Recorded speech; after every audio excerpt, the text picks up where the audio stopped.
مرد جو عمل کرنا چاہتا ہے کرے، عورت جو کرنا چاہتی ہے کرے، جو تعلیم پانا چاہتا ہے پائے، جو تعلیم وہ پانا چاہتی ہے پائے، اپنے لیے معاشی جدوجہد کا کوئی میدان منتخب کرنا چاہتی ہے کرے، کسی قسم کی کوئی تفریق نہیں کی گئی۔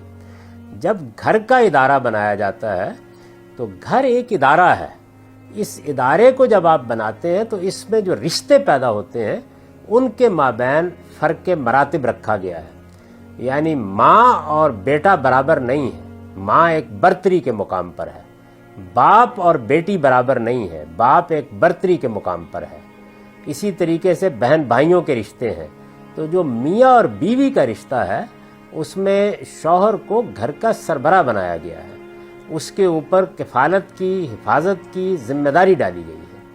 یعنی عورت کمائے کھائے، وہ ملازمت کرے، جو جی چاہے کرے، کوئی پابندی نہیں، لیکن وہ ذمہ دار نہیں ہے گھر کے اخراجات پورا کرنے کی۔ اسلامی شریعت میں یہ ذمہ داری مرد پر ڈالی گئی ہے، اور اس کے لحاظ سے خواتین سے یہ تقاضا کیا گیا ہے کہ وہ موافقت کا رویہ اختیار کریں، سرکشی کا رویہ اختیار نہ کریں۔ بس یہ مذہب کی تعلیم ہے۔ اس طرح کی بات کہ وہ گھر سے نہیں جا سکتی، وہ باہر نہیں نکل سکتی، وہ کام نہیں کر سکتی، ایسی کوئی چیز کہیں بیان نہیں ہوئی، اس طرح کی کوئی تفریق نہیں کی گئی۔ ان کے ساتھ عزت اور تکریم کا رویہ اختیار کرنے کی تعلیم دی گئی ہے۔ قرآن کے الفاظ میں عاشروہن بالمعروف،